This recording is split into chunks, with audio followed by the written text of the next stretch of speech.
ಶುಭಾಶಯಗಳು.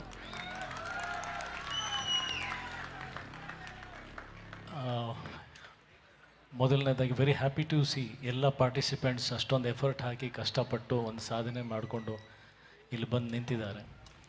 ಆ್ಯಂಡ್ ಈ ಒಂದು ಸಂಪ್ರದಾಯ ಅನ್ನೋದೇನಿದೆ, ಒಂದು ಬಾಡಿ ಬಿಲ್ಡಿಂಗ್, ಫಿಟ್ನೆಸ್, ಇದನ್ನು ಗುರುತಿಸುವಂಥ ಒಂದು ವೇದಿಕೆ, ಅದು ಧನಂಜಯ್ ಅವರ ನೇತೃತ್ವದಲ್ಲಿ ಇವತ್ತು ಆರ್ಗನೈಸ್ ಆಗಿರ್ತಕ್ಕಂಥದ್ದು. ತುಂಬ ದೊಡ್ಡ ಮಟ್ಟದಲ್ಲಿ ನಡೀತಿರ್ತಕ್ಕಂಥದ್ದು.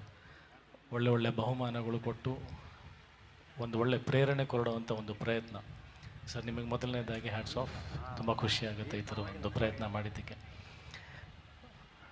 ಕಲೆ ಆಗಿರ್ಬೋದು ಅಥವಾ ಫಿಟ್ನೆಸ್ ಆಗಿರ್ಬೋದು, ಎಲ್ಲ ಒಂದು ಕಡೆ ಈಗಿನ ಬ್ಯುಸಿ ಲೈಫಲ್ಲಿ, ಈ ಆಧುನಿಕತೆಯಲ್ಲಿ ಮರೆಯಾಗುವಂಥ ಸಮಯದಲ್ಲಿ ಆಗಾಗ ನಾವು ಪ್ರೇರಣೆ ಕೊಡುವಂಥದ್ದು, ಅವಾರ್ಡ್ಸ್ ಕೊಡುವಂಥದ್ದು, ಫಂಕ್ಷನ್ಸ್ ಮಾಡುವಂಥದ್ದು ನಿಜವಾಗ್ಲೂ ಬಹಳ ಒಳ್ಳೆ ಕೆಲಸ.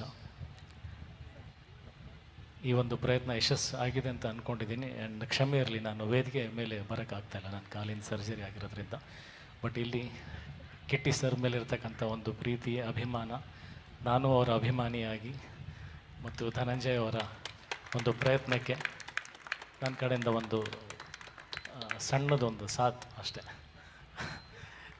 ಜೊತೆಗೆ ನಿಲ್ಲಬೇಕನ್ನೋ ಒಂದು ಆಸೆಯಿಂದ, ಒಂದು ಬಯಕೆಯಿಂದ ಇಲ್ಲಿ ಬಂದಿದ್ದೀನಿ. ಎಲ್ರಿಗೂ ಮತ್ತೊಮ್ಮೆ ಒಳ್ಳೆಯದಾಗಲಿ.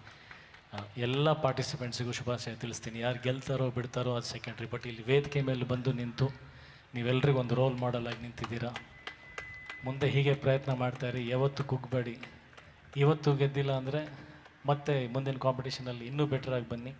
ಗೆದ್ದವರು ಕರ್ನಾಟಕದ ಹೆಸರನ್ನು ಹೊರಗಡೆ ಭಾರತಾದ್ಯಂತ ತೊಗೊಂಡೋಗಿ, ಅಲ್ಲಿಂದ ಗೆದ್ದವರು ಭಾರತದಿಂದ ಇಂಟರ್ನ್ಯಾಷನಲ್ ಹೋಗಿ ನಮ್ಮ ದೇಶದ ಹೆಸರನ್ನು ಮಾಡಿ, ನಿಮ್ಮ ತಂದೆ ತಾಯಿ ಹೆಸರು ಮಾಡಿ, ನಿಮ್ಮ ಹೆಸರು ಮಾಡಿ, ನಿಮ್ಮ ಬರುವ ಮುಂದಿನ ಪೀಳಿಗೆಗೆ ಒಂದು ಮಾದರಿಯಾಗಿ, ಹೌದು ನಮ್ಮ ತಂದೆ, ನಮ್ಮ ಅಣ್ಣ, ನಮ್ಮ ತಮ್ಮ, ನಮ್ಮ ಮಗ ಈ ಥರದ್ದೊಂದು ಹೆಸರು ಮಾಡಿದ್ದ, ಈ ಥರ ಒಂದು ಸಾಧನೆ ಮಾಡಿದ್ದ ಅಂತ ಒಂದು ಹೆಜ್ಜೆ ಗುರುತು ನಿಮ್ಮಿಂದ ಮೂಡಿಸಿ ಅಂತ ನಾನು ಕೇಳ್ಕೊಳ್ತಾ, ಎಲ್ರಿಗೂ ಒಳ್ಳೆಯದಾಗಲಿ. ಧನ್ಯವಾದಗಳು ಕರೆದಿದ್ದಕ್ಕೆ. Thank you so much. Thank you so much sir. ಧನ್ಯವಾದ.